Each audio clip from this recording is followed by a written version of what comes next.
Hola, buenas noches para todos nuevamente. A continuación, para dar inicio a este seminario, quiero presentarles al expositor que impartirá la sesión de hoy.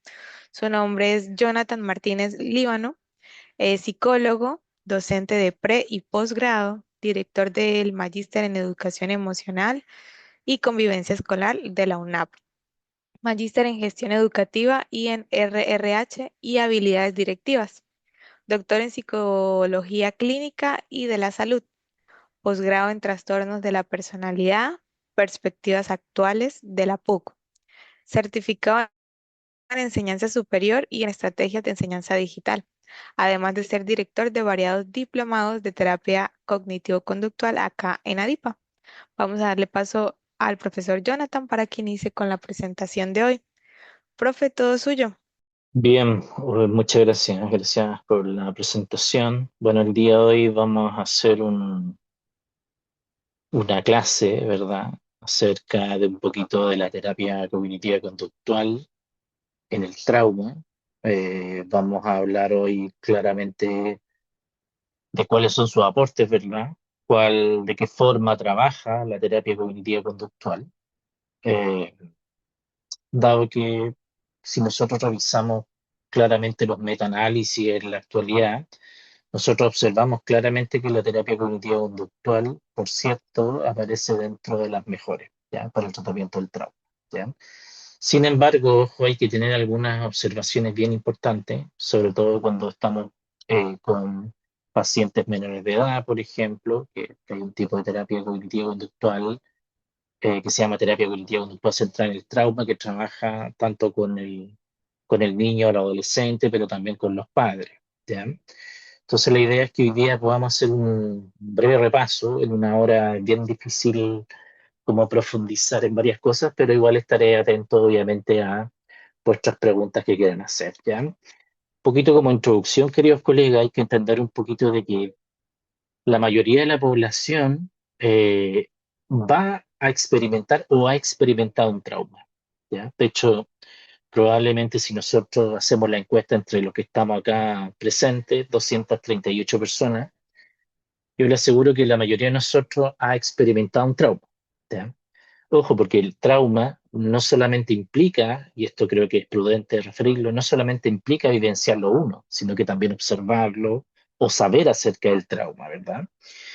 Y eso obviamente que va a ampliar mucho más las personas que son víctimas de esto. Y lamentablemente, queridos colegas, un poco lo que uno ve en la consulta es que esto es muy habitual, ¿ya? De hecho, tenemos pacientes, por ejemplo, que tienen efectivamente un trauma a cierta determinada edad, por ejemplo, que nunca tuvieron, por ejemplo, la posibilidad de hacer un tratamiento para eso y arrastran durante toda la vida las consecuencias de este evento traumático, ¿ya? De hecho, choques, por ejemplo, violencia intrafamiliar, por ejemplo, y ahí tenemos que hacer un poquito la diferencia entre los distintos tipos de trauma. Pero en estricto rigor hay muchos estudios que citan, ¿verdad?, que lamentablemente más del 70% de las poblaciones a nivel mundial han presentado algún evento traumático. Y en esto, perdón lo que voy a decir, no quiero ser sexista, pero es la realidad, las mujeres son las que se llevan la delantera, ¿ya? El ser mujer implica inclusive mayor probabilidad de padecer trauma, ¿ya? De hecho, es sabido que lamentablemente las mujeres se ven expuestas a situaciones que no tienen que ver con trauma físico, sino que por sobre todo con trauma interpersonal. Y creo yo que la mayor porcentaje, obviamente, de personas que tienen trauma complejo también son mujeres, ¿ya? Por lo tanto, claramente es un tema que tenemos que tener en cuenta. Ojo, y el trauma no solamente va a tener repercusiones inmediatas. De hecho, muchos estudios refieren que después inclusive de los 6 meses, años, pueden aparecer la sintomatología. Por tanto, saber tratarla es extremadamente importante. Y miren esta diapo que es súper importante, que nos va a referir un poquito de que, de alguna otra forma, la terapia cognitiva conductual, tanto la APA como la NICE, por ejemplo, o el Instituto Internacional del Trauma, por ejemplo, han expuesto, ojo, que dentro de las terapias con mayor, obviamente, resultado en la terapia, hay tres de ellas que son cognitivas conductuales. La exposición prolongada, ¿ya? la de FOA, ¿verdad? Está el procesamiento cognitivo de Resing, ya está interesantísima este tipo de terapia. Y también está la terapia cognitiva centrada en el trauma, así se llama, Cognitive Behavior Therapy, ¿ya?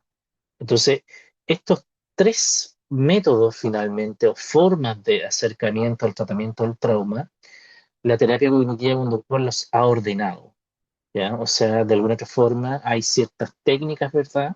Que estos autores, ¿verdad? Han puesto mayor énfasis en ciertos puntos dentro del tratamiento, ¿ya? Ahora bien, ojo, no solamente este tipo de tratamiento, ¿verdad? Es el que tiene buen resultado, ¿ya? Por ejemplo, nosotros estamos viendo en pacientes que han tenido trauma complejo, la terapia central, los esquemas, por ejemplo, está teniendo un muy buen rendimiento, ¿ya? Y además, ojo, la terapia de aceptación y compromiso, ¿ya? Creo yo que son esas dos nuevas tendencias que nos ha dado la tercera generación, ¿verdad? Y que efectivamente están dando muy buenos resultados con nuestros pacientes, ¿ya? Entonces hay que entender un poquito de que el trauma es súper complejo y presenta muchos desafíos para nosotros como terapeutas. De hecho, yo siempre digo esto, pero mi primera paciente fue una paciente de 15 años que fue violada. Fue violada por su novio de 18, 19 años. Fue mi primera paciente. O sea, y de hecho estaba en la universidad todavía, de hecho estaba como, no sé cómo le llamaba uno, como, ahora le llaman hasta internado a esa parte, pero yo estaba en la práctica en el centro de atención psicológica en donde que tenía mi universidad, y el primer caso que me llegó fue esto. Entonces yo dije, chuta, qué duro primer caso. Yo decía, chuta, ojalá me toque una ansiedad, una depresión, no, me tocó esta situación. Y yo miraba a mi supervisora en ese tiempo y decía, ¿qué hago con este caso? O sea, perdón, pero creo que nunca en mi vida había estado preparado para abordar esto.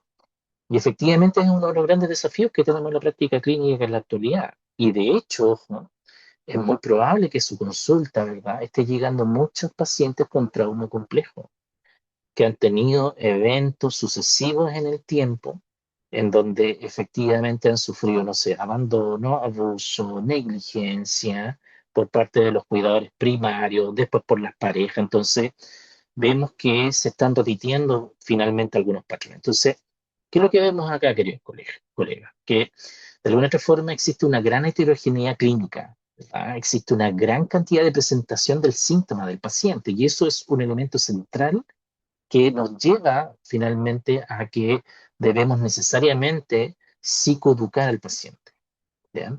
Porque en estricto rigor lo que queremos hacer con la psicoeducación, que es parte del tratamiento de todos estos modelos de terapia cognitivo-conductual, es que el paciente aprenda acerca de lo que tiene. Porque siempre digo esto, nadie puede luchar contra aquello que no conoce, ¿ya?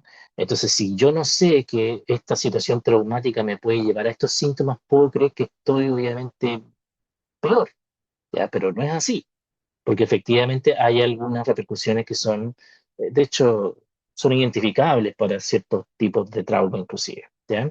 Entonces también, ojo, miren lo complejo, hay una alta comorbilidad, ¿ya? Por lo tanto, no solamente vamos a tener trauma o estrés postraumático, trauma complejo, ahí lo vamos a discutir con mayor profundidad en el curso, pero imagínense, la mayoría de estos casos van a presentar obviamente un trastorno de ansiedad, una depresión, un trastorno de estado de ánimo, abuso de sustancias, dolor crónico, por ejemplo, que se ha visto que se correlacionan. Y ojo, hay barreras de acceso súper importantes, sobre todo en Latinoamérica, ¿ya? De hecho, cuando nosotros hacemos una revisión sistemática, nos damos cuenta efectivamente que la mayoría de la investigación, que la mayoría de los avances son de cualquier parte menos de Latinoamérica, ¿ya? O sea, no aparece ni Chile, bueno, Chile aparece con un par de artículos, México súper poco, Colombia también bajo, o sea, en definitiva Latinoamérica en general está al debe con esta temática, a mi juicio, ¿ya? Entonces, ojo, hay que tener en cuenta, ojo, que claramente este estrés postraumático va a tener, ojo, probablemente una asociación muy importante en términos de deterioro probablemente del paciente, o sea, es muy probable, por ejemplo, me acuerdo que tenía un paciente que este chico viajaba, bueno, yo vivo en Viña en Chile, que es una ciudad que está como al lado de Santiago, que es la capital, y efectivamente, no sé, se demoraba 2 horas en llegar a Santiago. Y en uno de esos viajes, el bus va y choca en Casablanca. Acá en Casablanca hay un lugar que es como mucha niebla, y choca el bus y en ese choque mueren 6 personas. ¿Ya?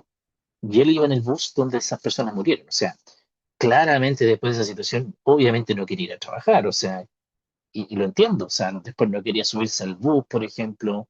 Entonces tuvo que tomar licencia por un buen tiempo. ¿Ya? También, ojo, esto es importantísimo, hay una respuesta incompleta al tratamiento. Muchas veces algunos pacientes solucionamos un poquito el síntoma más complejo, pero dejan el tratamiento. Y eso implica que lamentablemente después pueden volver a algunos síntomas. Y ojo, también hemos tenido un elemento central, transformaciones conceptuales bien relevantes, y creo yo que hemos ido aprendiendo cada vez más acerca del trauma. De hecho, ahora nosotros hablamos mucho del trauma y neurociencia, y probablemente ustedes han leído a Van der Kolk, que nos refiere que el trauma no solamente genera cambios psicológicos, sino que también genera cambios muy profundos en nuestro cerebro. ¿Ya? Y eso es así. ¿Ya? Entonces vemos que el avance de la ciencia nos ayuda a entender mejor forma. Entonces, de alguna otra forma, cuando hacemos esta conceptualización del trauma, ¿verdad? Tenemos que retrotraernos, ¿verdad?, a Charcot, ¿ya? Obviamente Janet con la teoría de disociación traumática también, a Freud y por supuesto después cuando empezaron las guerras mundiales, ¿ya? Aparecieron estos conceptos que son bien interesantes. Yo soy súper nerd, por si acaso a mí me gusta mucho la historia. De hecho, me gusta mucho leer acerca de la historia de la psicología. Probablemente usted decir, oye, que fome este profe. Sí, soy un poco fome, me gusta la psicología, la vivo muy, muy, muy, muy en mí. Y aparecen estos conceptos bien interesantes. El shell shock, que aparece en la Primera Guerra Mundial, en donde los neurólogos, los psiquiatras, de hecho ahí en el curso les voy a mostrar un artículo ahí con algunos escritos clásicos de algunos psiquiatras, cómo describían a los pacientes que llegaban, a los que estaban en la Primera Guerra Mundial, que un poco decían que tenían un problema moral, o sea, que eran débiles moralmente, porque, pucha, cómo estos hombres fornidos y aguerridos que iban a una guerra podían tener consecuencias, si no era de hombre tener esas consecuencias. Entonces, ahí uno se da cuenta cómo se verbalizaba en ese tiempo.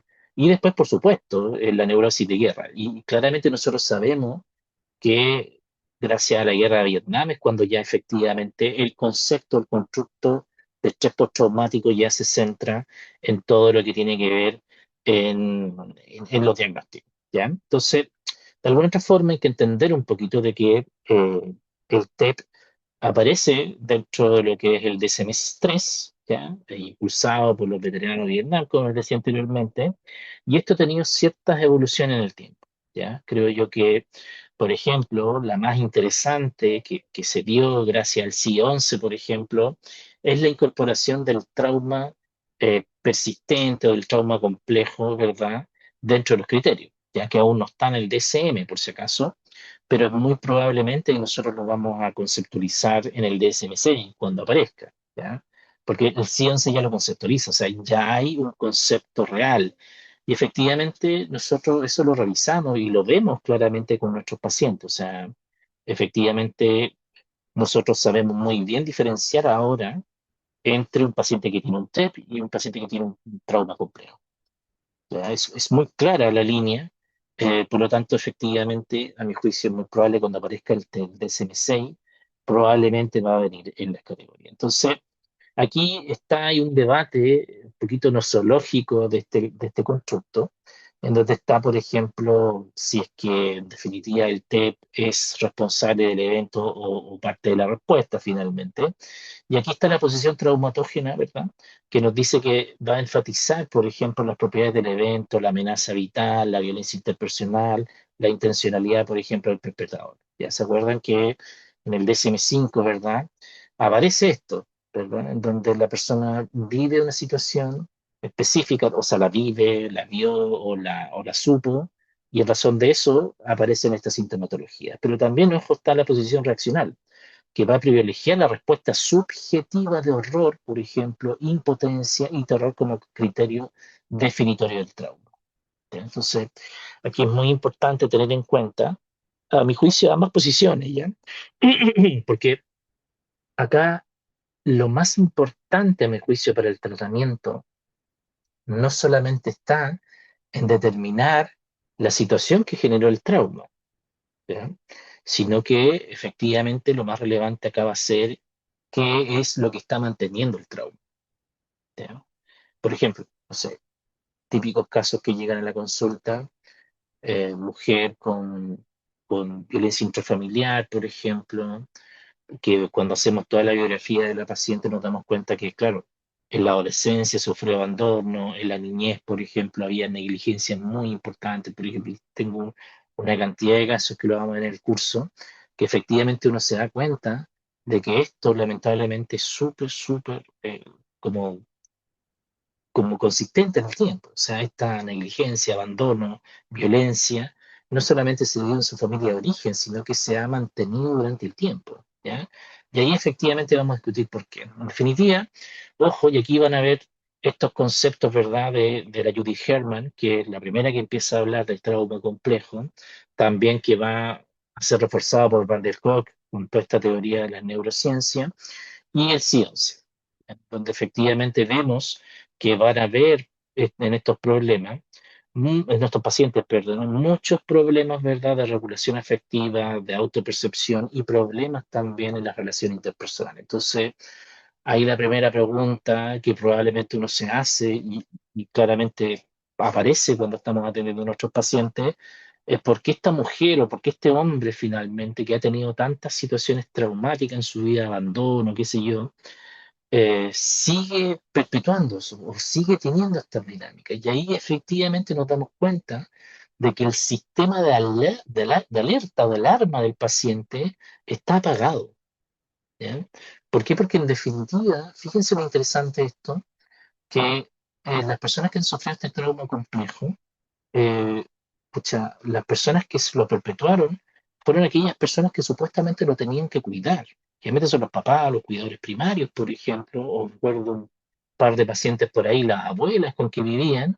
O sea, imagínense en ese contexto, esa persona, en esa historia, imagínense que mi papá, mi mamá abusó crónicamente de mí, me perpetuó violencia todo el tiempo, me torturó, me mantuvo en cautiverio, efectivamente. Entonces, el sistema de alerta o de alarma de estas personas se apaga. Y por eso no saben identificar, por ejemplo, las señales del entorno muchas veces que le están diciendo a gritos, oye, por acá no, esta persona no, esta red flag, por ejemplo, que hablan los youtubers y la gente que aparece en internet, dice, oye, es una red flag. Entonces uno dice, pero ¿por qué esta persona no se dio cuenta de esa red flag? ¿Por qué este hombre, esta mujer sigue perpetuando, por ejemplo, dinámicas interaccionales, por ejemplo, bastante parecidas a las que viene teniendo hace tiempo? Entonces, probablemente eso es lo que vamos a discutir en este curso. Entonces, para avanzar un poco más rápido hay que entender, ojo, que estrés postraumático y trauma complejo son cosas distintas, ¿verdad? Desde el TEP, efectivamente, vamos a hablar de varios criterios o clúster, ¿ya? Aquí el criterio más central va a ser la exposición de una muerte real o amenaza, lesiones graves o violencia sexual, por ejemplo, directa. Haber sido testigo, ¿verdad? O haber tenido conocimiento. O sea, por ejemplo, a mí me ha tocado mucho atender pacientes, trabajo en el Poder Judicial y también, os asesoro, no trabajo formalmente, pero sí atiendo casos clínicos derivados por el Poder Judicial. Entonces uno observa efectivamente, por ejemplo, a jueces que de pronto tienen este estrés postraumático por las causas que han tenido que leer, por ejemplo, o por los videos que han tenido que ver. Me acuerdo de una paciente jueza que me pidieron una intervención en crisis rápida, y ella estaba realmente desolada. O sea, yo creo que ese es el concepto más claro.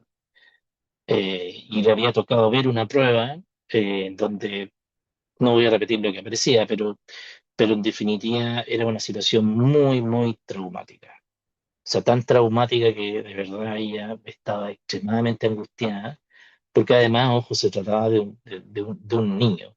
Entonces, no quiero decir que sea más o menos grave, pero probablemente a uno les conmueve más cuando efectivamente la población es mucho más vulnerable, ¿ya? Entonces, ojo, el criterio B, la experimentación, ¿verdad? Estos recuerdos intrusivos que los pacientes muchas veces nos dicen en terapia, oye, quiero que no me aparezcan más estas imágenes. complejo, ¿verdad? Las pesadillas, los flashbacks, el malestar en general, ¿verdad? Y las reacciones fisiológicas son muy importantes porque el paciente empieza a sentir nuevamente las situaciones o las sensaciones que tuvo en el trauma, ¿ya? En el caso C está todo esto que tiene que ver con los recuerdos, ¿verdad? Con la evitación de los recuerdos, ¿verdad? Con la idea de que no aparezca en esa idea intrusiva y lamentablemente no se puede hacer eso, ¿ya? Entonces, también, ojo, vamos a tener alteraciones cognitivas, podemos tener disociación en nuestros pacientes, podemos tener amnesias, ¿verdad? Y pueden aparecer muchas creencias negativas bastante persistentes acerca del sí mismo. Y esto es súper interesante porque es un poco lo que nosotros hacemos en el tratamiento cognitivo-conductual, ¿ya?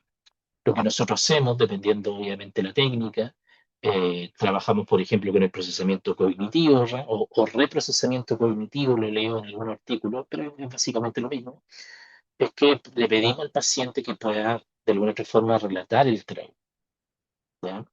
Y que lo haga sesión a sesión para que nosotros podamos encontrar algo que los autores han denominado los stop points, los puntos estancados en el relato. O sea, por ejemplo, no sé, clásica situación que aparecen es que fue mi culpa, es que no tuve que haber pasado por ahí. Por ejemplo, me acuerdo de una paciente que me decía algo como eh, que me tuve que ir para la casa como me dijeron mis padres, por ejemplo. O sea, mis padres me advirtieron que esto me podía ocurrir. Entonces, aparecen esos stop points en el relato del o la paciente que no lo permiten, que no le permiten avanzar en el reprocesamiento del trauma. Entonces, lo que trabajamos es con eso. Entonces, también hay muchas cogniciones distorsionadas, ¿verdad? Consecuencias del trauma, y ojo, y esas cogniciones también pueden hacer, lamentablemente, que esto también se perpetúe, ¿ya? Y por supuesto, estados emocionales negativos, miedo, horror, ira, culpa, vergüenza, sobre todo cuando hay abusos sexuales, por ejemplo. Y por supuesto puede haber el ámbito contrario, anedonia. ¿Ya? Vamos a ver una incapacidad muchas veces de estos pacientes para experimentar emociones. Entonces, es importante tener en cuenta estos criterios, ¿ya? Porque claramente nos van a permitir, ¿verdad?, llegar bien al diagnóstico, ¿ya? Sin embargo, y esto quiero ser súper franco con ustedes, queridos colegas, es que si bien estos pueden ser algunos elementos que nos van a ayudar a poder hacer bien el diagnóstico, la realidad muchas veces supera la ficción, como digo yo. O sea, vemos una cantidad de síntomas que muchas veces nos vamos perdiendo, ¿ya? Y también, ojo, en el CIE 11 aparece este test complejo, ya que está absolutamente ya efectivamente descrito y aparece claramente esta regulación afectiva que vemos en el trauma complejo, ¿verdad? Este concepto muy negativo. Nosotros acá vemos los pacientes que tienen muchas creencias negativas, ¿verdad? Sentimientos profundos de vergüenza, culpa, fracaso. La sensación, a mi juicio, también de estar quebrado de por vida, que siempre aparece en este tipo de pacientes. Y tenemos muchos problemas en las relaciones interpersonales, ¿ya? De hecho, yo he atendido muchos, por ejemplo, casos de pacientes con TLP, con trauma complejo. ¿Ya? Y eso, imagínense cómo va complejizando el tratamiento, ¿ya? Por lo tanto, tener las herramientas, tener las técnicas necesarias para poder, obviamente, abordar esto es fundamental. Entonces, aquí, ¿qué es lo que vemos en las grandes diferencias? Bueno, que en el TEP el evento es único, por cierto, a diferencia del TEP complejo, ¿ya? O del trauma complejo, donde han sido de manera sistemática distintas personas, por ejemplo, es algo mucho más histórico y que lamentablemente el paciente sigue teniendo claramente estos síntomas. Y a mi juicio también hay un mayor deterioro, ¿ya? Para ser súper franco, ¿ya? Y como esto se ha arrastrado durante mucho tiempo, esto a mi juicio sigue siendo o aparece de verdad como casi una situación de la persona. O sea, como que el paciente está irremediablemente quebrado, que no hay nada que lo pueda ayudar, nada que lo pueda, obviamente, eh, tratar este tema. Entonces, es un desafío muy importante, por lo mismo hay que saber tratarlo. Entonces, miren lo interesante. Siempre tenemos que hacer el diagnóstico diferencial en el TEP, ya con los trastornos disociativos, ¿verdad? El trastorno límite de la personalidad y la depresión mayor, miren. ¿Ya? Porque efectivamente se comparten algunos síntomas, pero las diferencias son notables, ¿ya? Por lo tanto, aquí efectivamente el diagnóstico diferencial es muy importante para poder evidentemente establecer de mejor forma el tratamiento. Ahora bien, y esto quiero ser súper franco con ustedes, a veces no es malo partir por un síntoma que a lo mejor no es el principal del TEP. Al menos así yo lo he visto en algunos pacientes, porque de pronto las situaciones traumáticas que han vivido son muy vergonzosas y muchas veces me ha tocado mucho más mujeres con esto. Muchas veces las pacientes no quieren hablar de la situación traumática. Entonces a lo mejor podemos avanzar, y un poco eso es lo que les enseñé en el curso, podemos avanzar controlando ciertos síntomas para posteriormente llegar ya a la situación traumática. Y eso también hay que decirlo, que aunque les parezca extraño, hay pacientes que van a terapia que han tenido trauma, pero no quieren hablar del trauma. Y por lo mismo aquí la relación terapéutica me parece que es importantísima. Miren estos datos que son bien complejos. Miren, el 70% de la población ha estado expuesta a un evento traumático.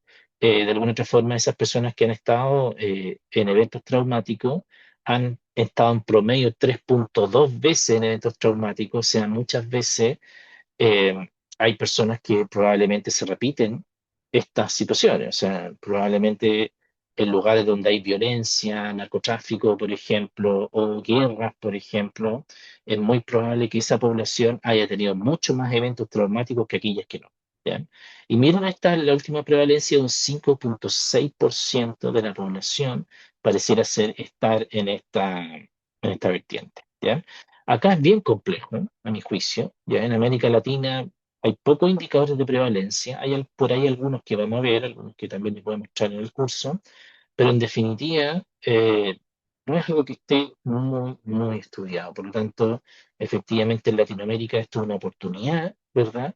Es una oportunidad de aprender, porque es muy probable que mucha población, lamentablemente en Latinoamérica, esté también o está siendo sujeta de situaciones traumáticas probablemente la mayor parte del día. Y esto es importantísimo porque siempre tenemos que hacer, ¿verdad, queridos colegas, una gran diferencia entre el trauma interpersonal versus el trauma no interpersonal? ¿Ya? Y esto es muy importante, de verdad, porque de alguna otra forma, a mi juicio, esto también va a condicionar de qué forma vamos a avanzar en el tratamiento. Cuando hablamos del trauma interpersonal, estamos hablando, obviamente, del trauma en donde hay personas efectivamente involucradas. O sea, violencia sexual, abuso físico, tortura, violencia de la pareja.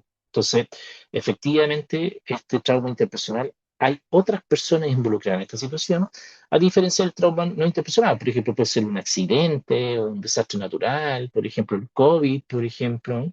Podríamos hablar entonces de un trauma no interpersonal. ¿Ya? Entonces, de alguna otra forma hay que entender de que cuando existen, por ejemplo, y esto también ahí, me acuerdo que en el curso les vamos a mostrar un artículo, pero también cuando existe trauma no interpersonal, también pueden aparecer algunos resquicios de trauma interpersonal. Por ejemplo, en el COVID, que puede ser un trauma no interpersonal, pudo haber gatillado, por ejemplo, también trauma interpersonal.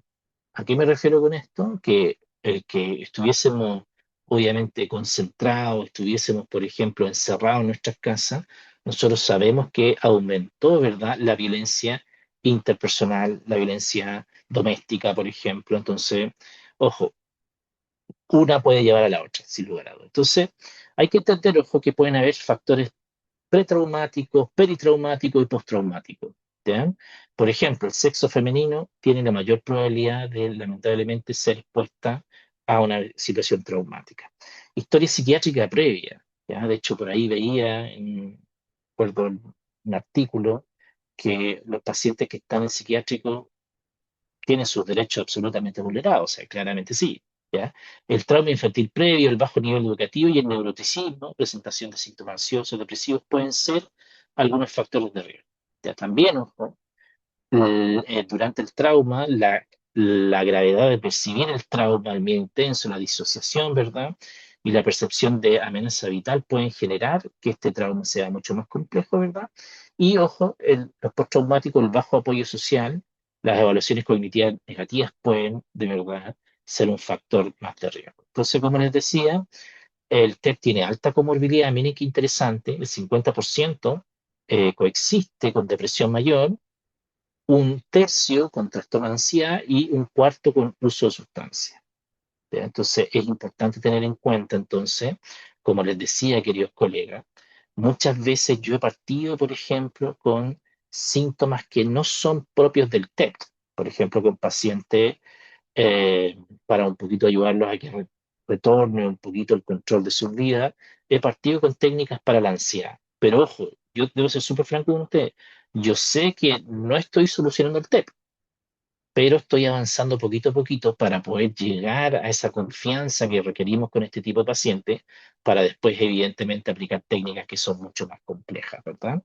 Entonces, de alguna otra forma, hay muchas manifestaciones emocionales del trauma. Nosotros sabemos que la vergüenza es una de ellas, la ira, la desesperanza, ¿verdad?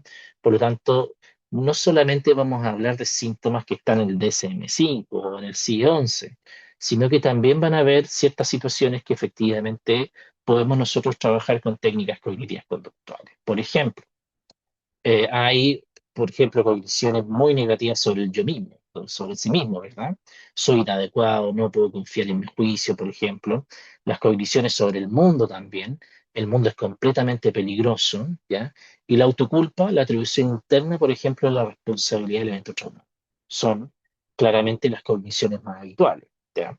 Ahora bien, aquí hay una cosa que es súper importante decirlo, y también lo vamos a discutir en el curso, es que no podemos iniciar un tratamiento del trauma si la persona está sujeta al trauma, ¿ya? O sea, si la mujer, por ejemplo, o el hombre está en el hogar donde hay violencia intrafamiliar, no podemos iniciar el tratamiento, ¿ya? Aquí lo que tenemos que probablemente hacer es echar a andar la red que tenga la paciente o el paciente para que salga de ahí. Porque una de las cosas que es importante acá es que el paciente pueda restituir esta sensación de control y esta sensación, ¿verdad? De esta sensación finalmente de seguridad. Entonces, imagínense nosotros en la sesión le estamos diciendo, mira, aquí tú estás en un lugar seguro con nosotros, puedes confiar en nosotros, sí, yo puedo confiar en ti, pero en mi casa llego y me golpean, por ejemplo. Entonces, es muy importante tener en cuenta eso. Entonces, hay que tener en cuenta, ¿verdad?, que de alguna otra forma esta memoria autobiográfica del TEP es súper relevante porque efectivamente los pacientes se concentran en ciertos fragmentos y muchas veces presentan ciertas lagunas en su relato, ¿ya? Y por lo mismo, para poder un poquito reconstruir esta situación o para poder reprocesar, efectivamente la terapia cognitiva conductual lo hace muy bien, ¿ya? Entonces, también hay muchos sesgos cognitivos que están absolutamente documentados, por ejemplo, sesgo de atención hacia la amenaza, o sea, estoy mucho más hiperactivo, ¿verdad? Estoy, por ejemplo, con sesgo interpretativo de ambigüedad, en la clave del peligro, por ejemplo, las personas no saben si confiar o no confiar, todas las personas son malas. Y también, ojo, está el sesgo, este sesgo némico, ¿verdad?, hacia el material traumático. O sea, en definitiva, cualquier situación puede gatillar en mí estas ideas, ¿verdad?, de que esto no va a parar, de que voy a ser violentado una vez más, ¿ya? Entonces también es importante entender que van a haber manifestaciones conductuales, fisiológicas, interpersonales, y eso lo vemos efectivamente en muchos pacientes, en donde efectivamente los pacientes se van hacia adentro. Entonces, claramente no siguen, obviamente, confrontando las situaciones o no confrontan algunas situaciones que se parezcan al evento traumático, ¿ya? Y esto, ojo, también tiene que ver con el modelo de la neurobiología del trauma.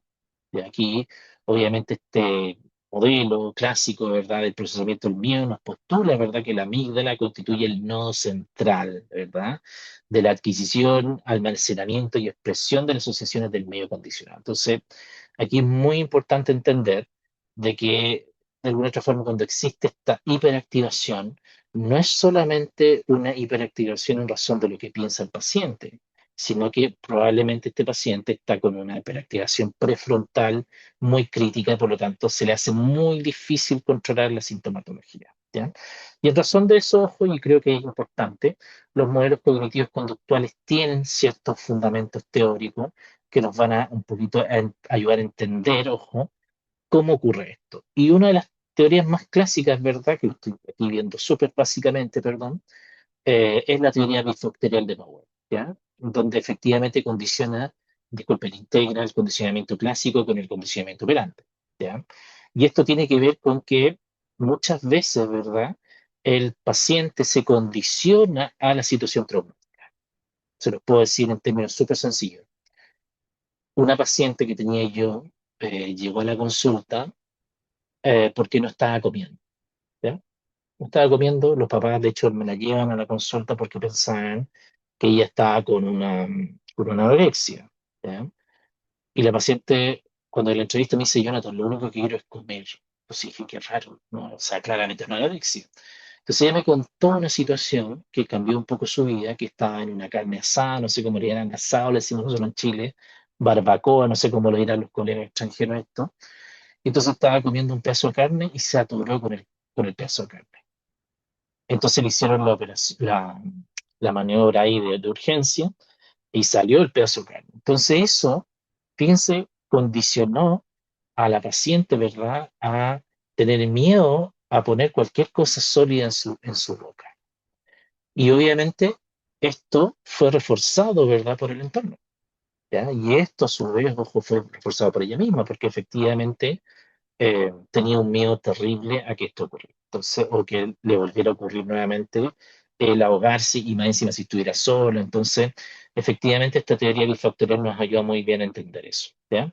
También, ojo, hay que entender que esto tiene altas limitaciones porque, en definitiva, no consigna la importancia de la cognición y nosotros sabemos que uno de los síntomas más importantes, ¿verdad?, de nuestros pacientes es lo cognitivo, los flashbacks, ¿verdad? Esas imágenes perturbadoras que le vienen a la cabeza. Entonces, efectivamente, la teoría bifactorial no funciona bien cuando existe un evento traumático, pero no funciona bien, por ejemplo, cuando hay claramente un trauma complejo.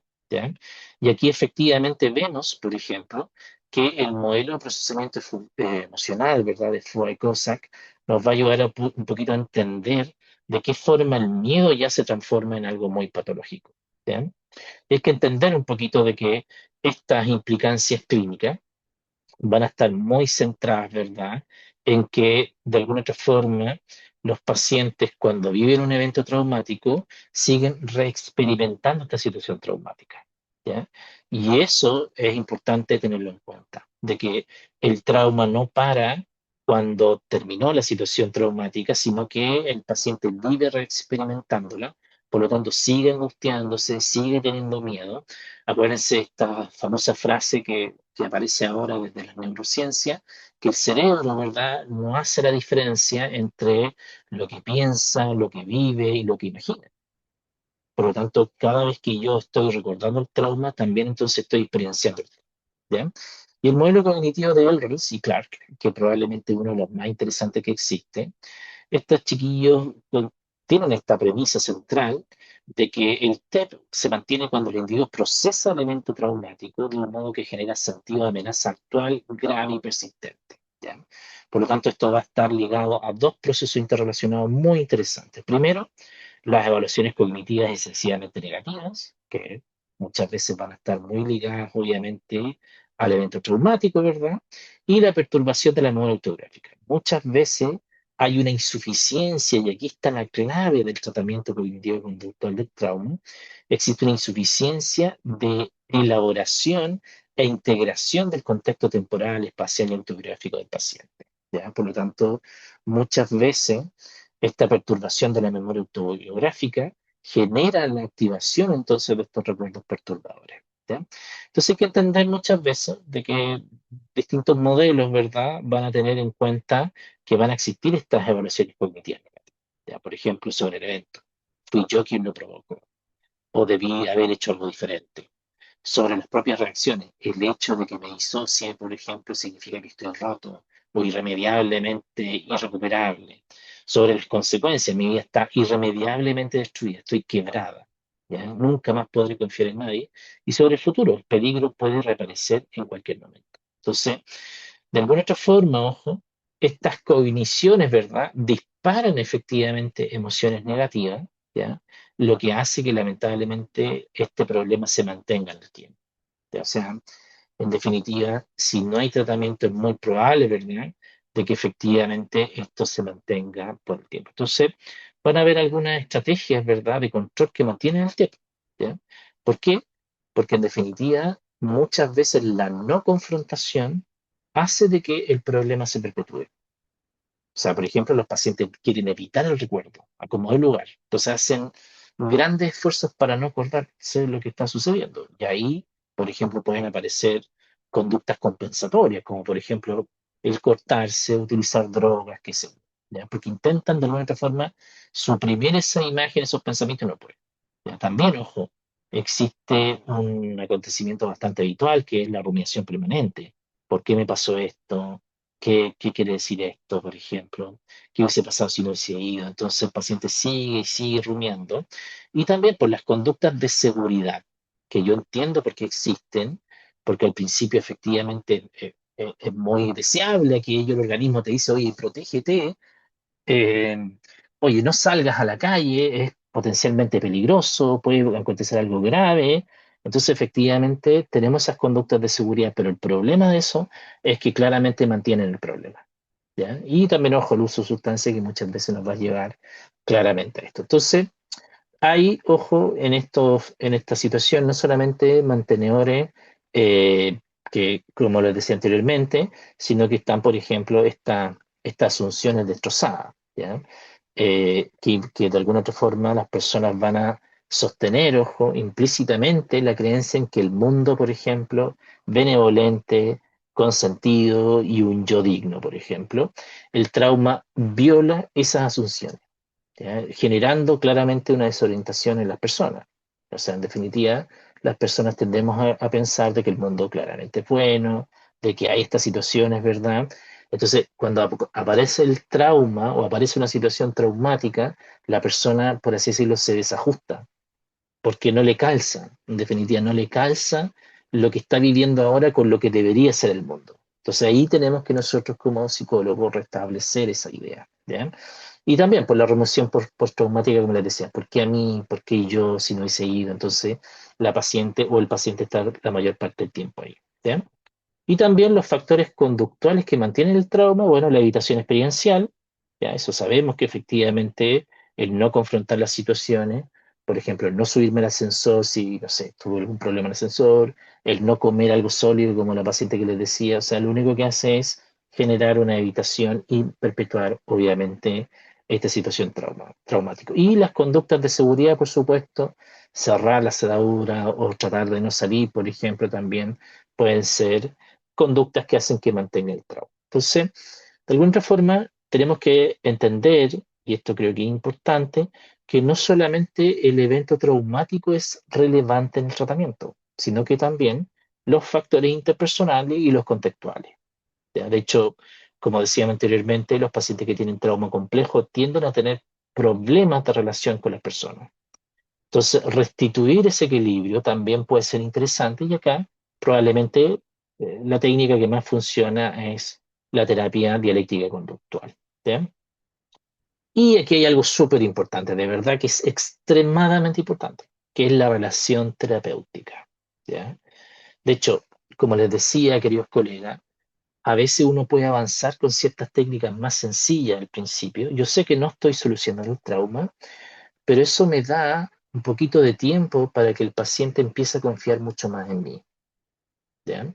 Porque claro, probablemente no sé si usted ha ido al psicólogo, me imagino que sí, pues, ¿verdad? En casa Herrero no puede ser cuchillo palo, como decimos en Chile, sino que uno tiene que ir al psicólogo. Ir al psicólogo es muy extraño. Imagínense ir donde una persona, donde un viejito como yo, por ejemplo, que ustedes nunca han ido, no lo conocen, y le empiezan a contar cosas muy profundas, o sea, es extraño. Entonces, para lograr, obviamente, que esa relación terapéutica se consolide en el tiempo, requiere tiempo, ¿ya?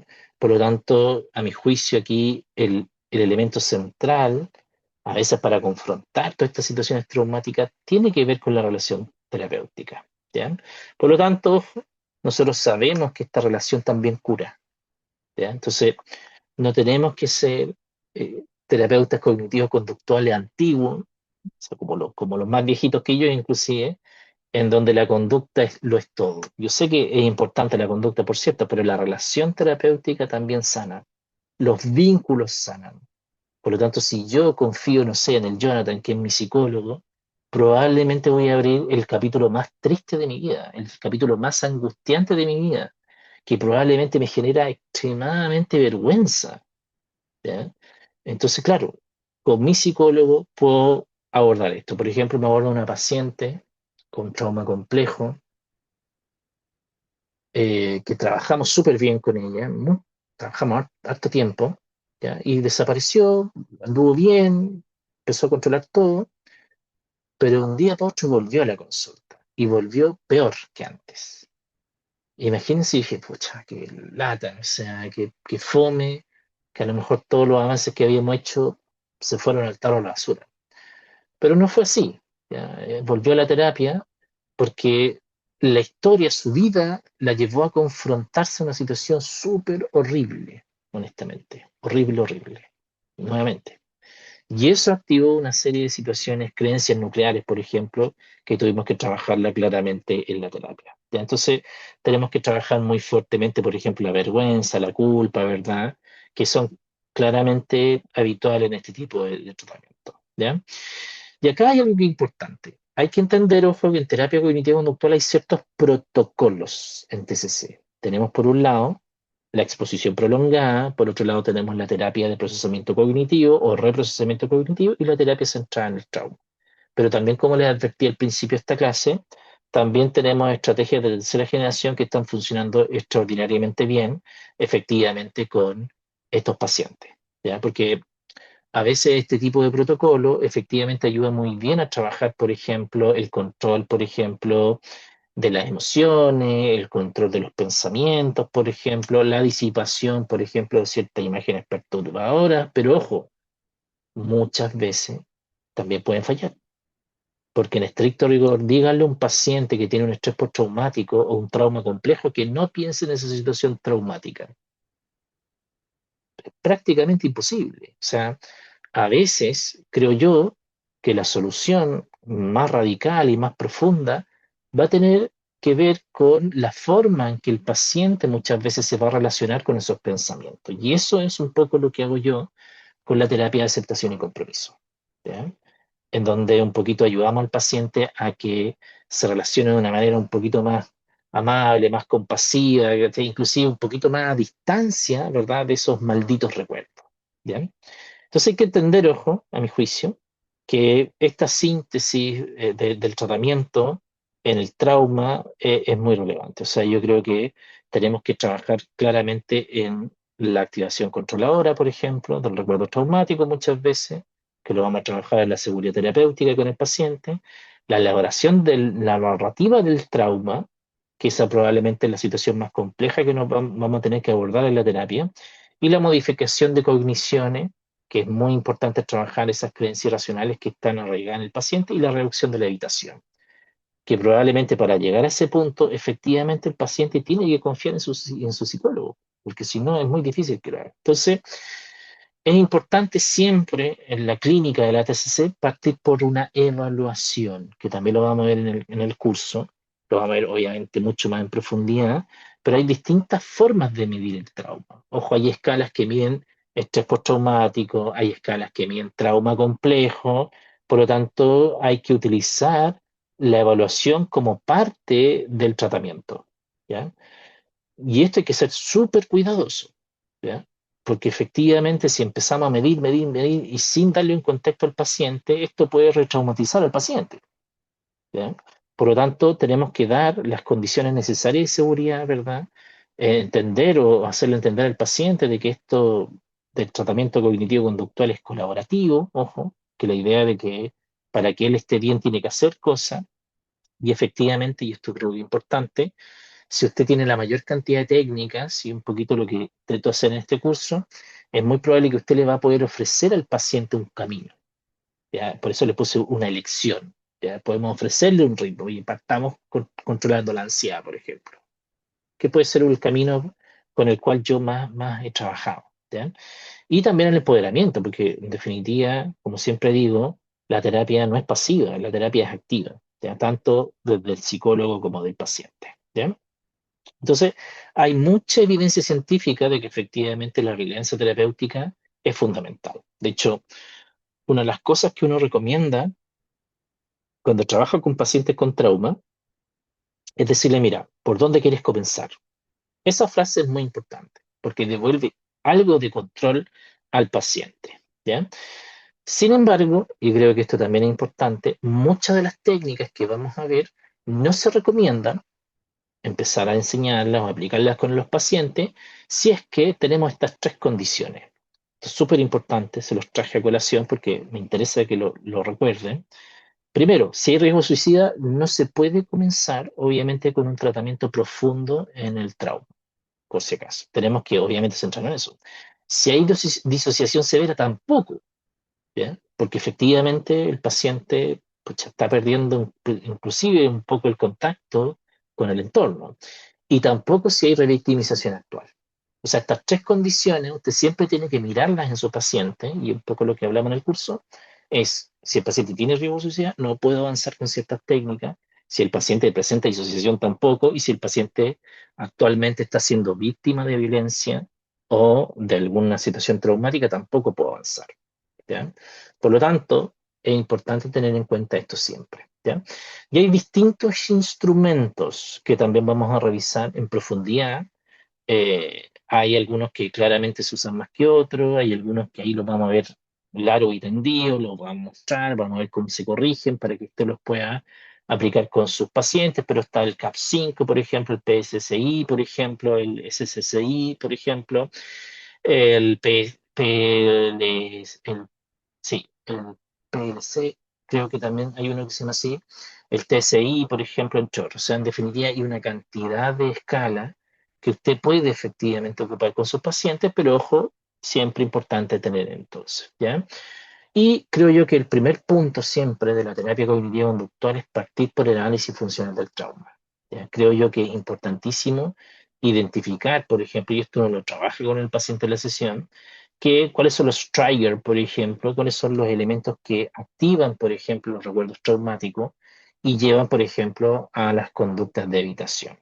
Por ejemplo, ¿qué preguntas clave uno tiene que hacer? ¿Qué indicios la preceden, por ejemplo? ¿Ya?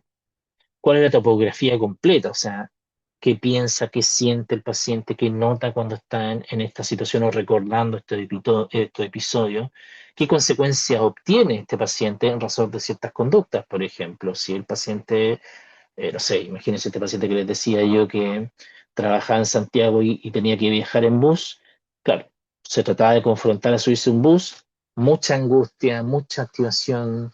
eh, Ansiosa, por ejemplo, casi crisis, o sea, yo diría que sí, crisis de pánico por la posibilidad de subirse al bus.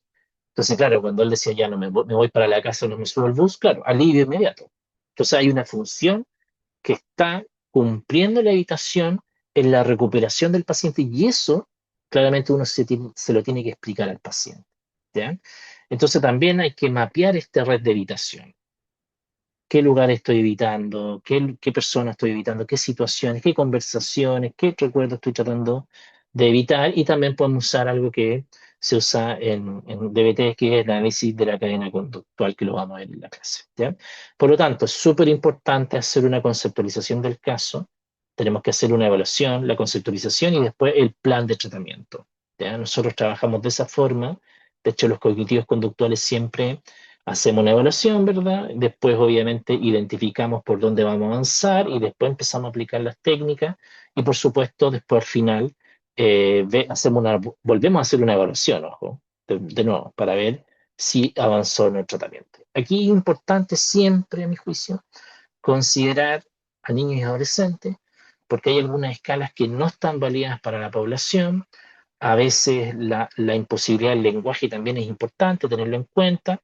Generalmente todas las escalas que yo conozco de TED están en niños que son mayores de 6 años, 7 años, 8 años. O sea, en estricto rigor, detectar trauma a ciencia cierta es súper complejo en edades primarias, obviamente. O sea, yo por si acaso yo atiendo solamente a adolescentes y adultos. ¿Ya? Por lo tanto, eh, claramente yo ahí en el curso también les voy a mostrar algunas escalas que se ocupan con niños más pequeños, pero claramente detectarlo en niños mucho más pequeños es cada vez más complejo. ¿Ya? Por lo tanto, cuando hablamos de intervenciones ya en trauma, en la terapia cognitiva conductual, creo que tenemos que tener ciertas prioridades. Primero tenemos que estabilizar al paciente, darle la seguridad y después vamos a hacer el procesamiento del trauma, que puede ser bien complejo en algunos casos. Por lo mismo hay que hacer hay que aprender muy bien a aplicar la técnica. ¿Ya? Entonces, ojo, como les dije anteriormente, no se aplican las técnicas cuando el paciente está con ideación suicida, que está a lo mejor siendo víctima del trauma, por ejemplo, recientemente. Entonces, probablemente ahí, o está con una psicosis, por ejemplo, no se pueden aplicar estas técnicas porque requerimos que el paciente tenga una cierta estabilidad. ¿Ya? Por lo tanto, si hay algo de eso, quizás contención emocionalmente, ayudar a que tome ciertas decisiones, salga del lugar donde está siendo víctima y después de eso ya comenzar con el tratamiento. Por lo tanto, hay que identificar la gravedad basal, trabajar fuertemente la alianza terapéutica, no tenga miedo de pasar una o dos sesiones o tres sesiones trabajando muy fuerte esa alianza terapéutica.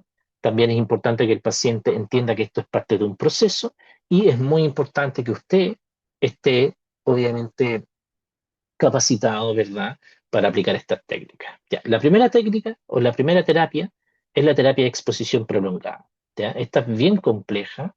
Esta es una de las que tiene mayor apoyo empírico, es cierto, y muchas veces es un protocolo estándar de 8 a 15 sesiones, ¿ya?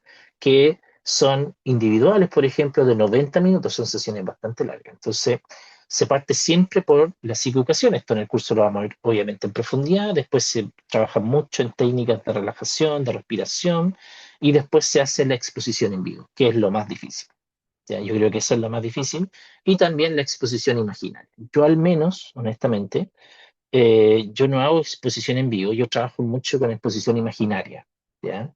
Y ahí vamos a ir viendo sesión a sesión cómo se hace esta terapia de exposición, ¿ya? Entonces, por ejemplo, sesión a sesión se pueden hacer, sí lo vamos a mostrar en las clases, pero el primer tramo va a ser obviamente en la estabilización, después va a venir todo el ámbito de psicoeducación y después va a venir la exposición. Ahí pueden haber varias sesiones con mucha exposición. Obviamente yo lo hago con exposición imaginaria, ¿ya? Y después lo ideal es que el paciente pueda ir confrontando esta situación, ¿ya?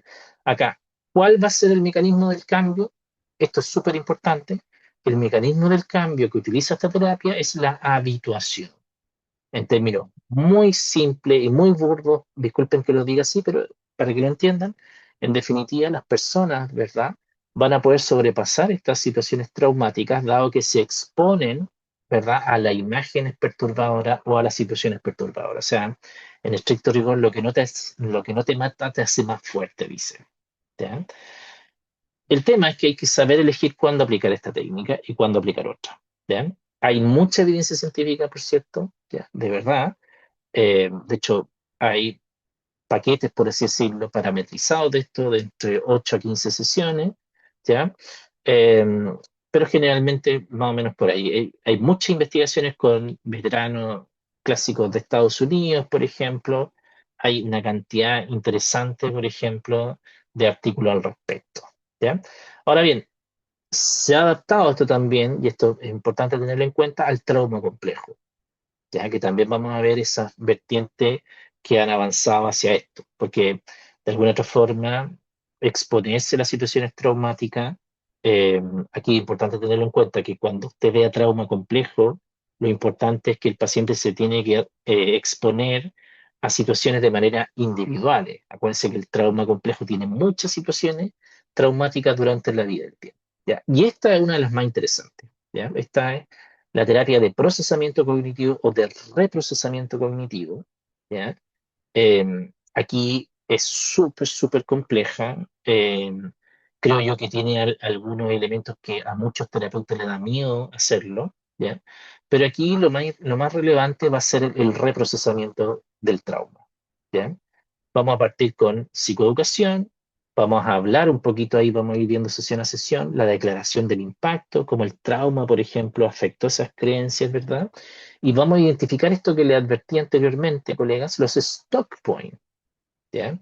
Esos puntos estancados en el relato del paciente. Se trabaja con muchas hojas de trabajo, al menos un poco lo que vamos a ver en clase, y claramente lo que tenemos que hacer es identificar esto. Este es como yo diría el punto central de este tipo de terapia, ¿ya? O sea, exponer al paciente a la narrativa del trauma. hay dos formas distintas de procesamiento o protocolo del procesamiento del trauma. Una puede ser que el paciente relate verbalmente la situación traumática sesión a sesión. Esa no me gusta mucho a mí, me gusta más la otra, en donde lo que hacemos es que el paciente escriba la situación traumática y la lea en la sesión. ¿Ya? Eso, sobre todo con situaciones, por ejemplo, de abuso, por ejemplo, son bien duras. Entonces, a veces algunas pacientes se angustian, por ejemplo, porque no recuerdan cierta situación. Entonces, yo prefiero un poquito tenerlo más controlado y es lo que vamos a ver en el curso. ¿Ya? Entonces, ¿qué es lo que aplicamos acá? Los cuestionarios socráticos clásicos de la TCC, vamos a identificar estos errores y vamos a identificar creencias alternativas. ¿Ya? Pero ojo siempre en razón de los stock points que tiene el paciente. ¿Ya? Hay mucha evidencia científica, probablemente esto también está teniendo bastante buenos resultados de este tipo de terapia. Y esta probablemente es mi más favorita, que es la terapia cognitiva conductual centrada en el trauma, ¿ya? Que tiene mucha evidencia científica, que utiliza muchas cosas bien interesantes como técnicas clásicas como la reestructuración cognitiva, la reelaboración de los recuerdos, por ejemplo, la actualización, por ejemplo, anémica, ¿ya? Y la discriminación de los triggers, ¿ya? Un poquito identificar, porque ¿qué es lo que pasa? Que está bien, existe este recuerdo traumático, feo, fome, como ustedes quieran, pero ese recuerdo traumático también empieza a disparar otros recuerdos y empieza a disparar otras creencias. Entonces, aquí es muy importante ese trabajo que hacemos en la sesión de la discriminación de los triggers, ¿ya?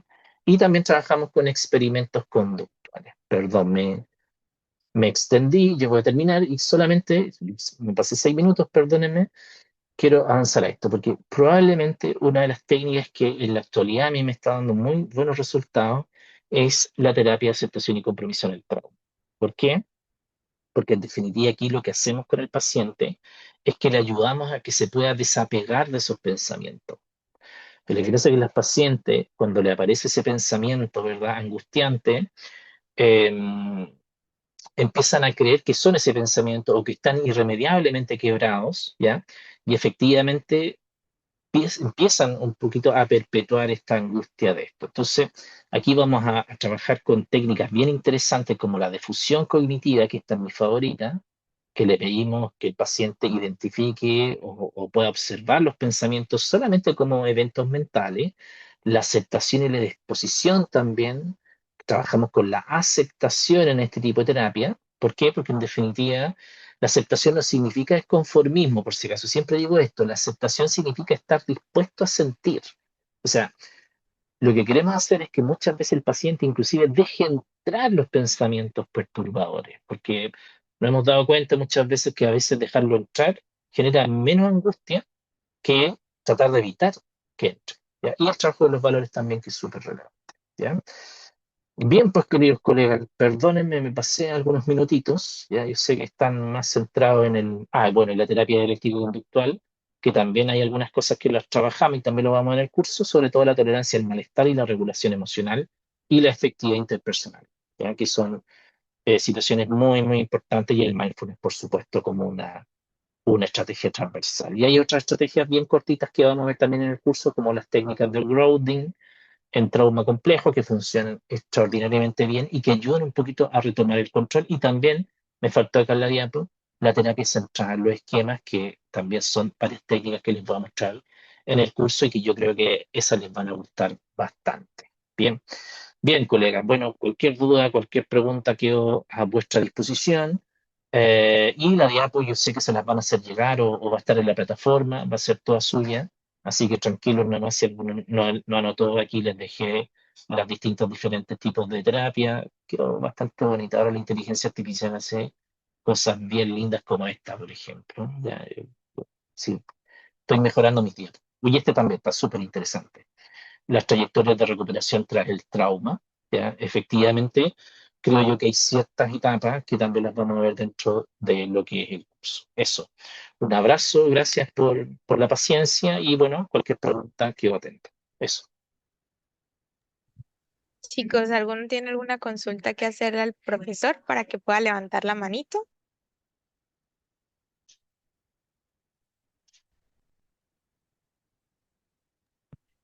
Vamos a responder con Nico y creo que ahí cerraríamos la ronda. Vamos con Nico, vamos a abrir el micrófono, Nico. Hola, buenas. Hoy gracias por la oportunidad. Quería preguntar, mientras escuchaba, bueno, yo vengo como del contexto educacional, entonces mientras escuchaba me hacía sentido pensar también el trauma como un espectro, de alguna manera. Em, y alguna de las discusiones que he tenido con colegas, cuando se habla, por ejemplo, en el espectro autista, es que el espectro no, si bien es un espectro, el espectro no alcanza para todo. Entonces, en ese sentido, pensaba en esto mismo, por ejemplo, de qué manera un duelo podría ser también una especie de trauma. Ejemplo, el término una relación.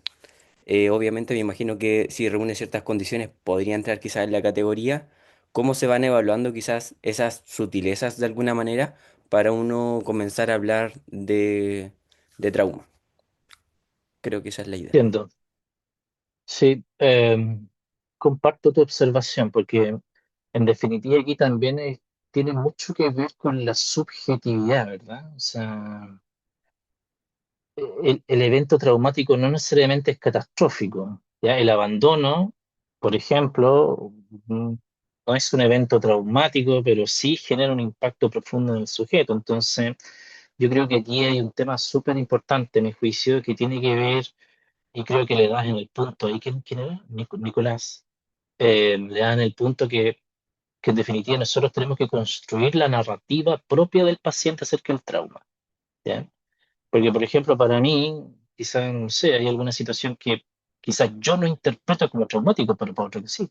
Entonces, por ejemplo, yo siempre digo que, sí, no lo podría comprobar, pero yo he atendido muchas veces terapia de pareja y cuando existe una infidelidad, yo creo que es estrés postraumático, porque las personas empiezan a rumiar, por ejemplo, empiezan a tener flashbacks, imaginar cosas que no hay. Entonces, yo creo que este tema del trauma probablemente es mucho más complejo incluso de lo que vimos acá. O sea, probablemente, claro, una cosa es lo que dice el DSM o lo que dice el CI-11, pero otra cosa es muy distinta a lo que vemos en la consulta. ¿Ya? Yo creo que eso es muy importante siempre, no perder de vista al paciente. Y yo creo que a veces nos equivocamos en eso. Yo creo que la terapia cognitivo-conductual, con mucho respeto, esto no sé lo que es conmigo, yo siempre digo que yo soy un terapeuta cognitivo-conductual más Pokémon que he ido evolucionando con el tiempo, porque yo creo que a veces nos equivocamos en la terapia cognitivo-conductual solamente centrarnos en la conducta o en el síntoma, y a veces la conjunción, la interrelación que tiene el sujeto con el otro también puede ir perpetuando estas situaciones traumáticas. Así que yo creo que para responder la pregunta tenemos que hacer una conceptualización, un poco lo que traté de hacer acá, la conceptualización del trauma de cada una de las personas. Yo creo que hablar de algo general es bien difícil, ¿ya? Pero claramente tenemos que abordar la historia, la contextualización del trauma, cómo este sujeto lo interpretó, o sea, una millonada de factores para poder hacer bien esa conceptualización y después de eso aplicar técnica, o sea, no es tan fácil, ¿ya? Eso, Bueno, Nico, esperamos haber respondido tu pregunta. Sí, ahí levanto el dedito. Bueno, chicos, y por temas de tiempo, vamos a dejar acá la ronda de preguntas. Sé que muchos de ustedes tienen alguna consulta que hacer, pero la idea de este seminario es que sea un abrebocas y que ustedes se puedan inscribir a los cursos que se van a dictar. Recordarles pasar, que se pasen por la plataforma Adipa y consulten. Profe, entonces, darle gracias también a usted por su tiempo, por estar acá con nosotros, por compartir sus conocimientos. Y nada, también deje los invitados para que se unan al súper. curso. Sí, lo vamos a pasar bien. Lo vamos a pasar bien, vamos a aprender harto. ¿Ya? Aquí me mostré más serio, soy más simpático, ¿ya? Pero ahí vamos a mostrar hartos casos que he trabajado. No puedo decir esto, pero lo voy a decir.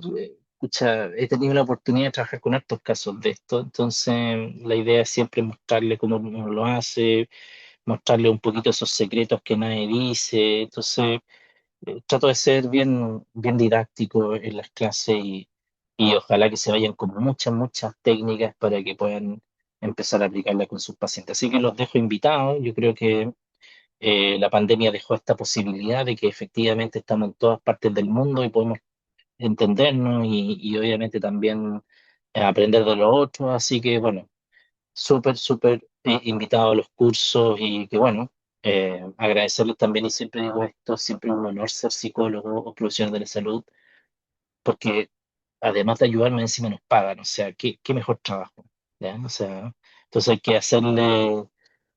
que seguir trabajando, construyendo más prestigio para nosotros, ¿ya? Porque efectivamente nuestros pacientes lo necesitan, ¿ya? Y preferir siempre técnicas basadas en evidencia, ¿ya? Eso, abrazo, éxito, que gane el más mejor. Ojalá que hayan 329 becas para todo el mundo. No, una nomás parece, ya, pero bueno, para la otra sí se podrá, ¿ya? Eso, que esté muy bien, buenas noches. Chao, gracias. Chao, profe, nos vemos. Pórtense Chicos, bien. Chao, chao.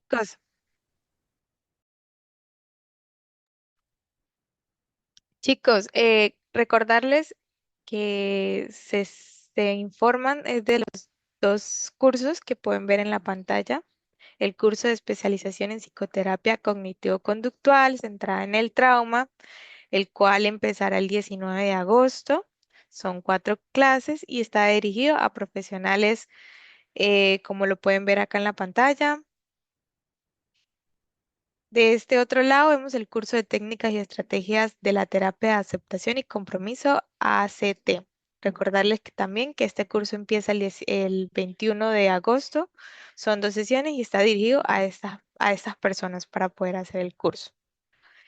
Muy bien, ahora sí, vamos a pasar a la dinámica del sorteo. Les recuerdo que viene el sorteo y luego viene la certificación. Sí, entonces vamos a dejar de compartir, vamos a pausar la grabación.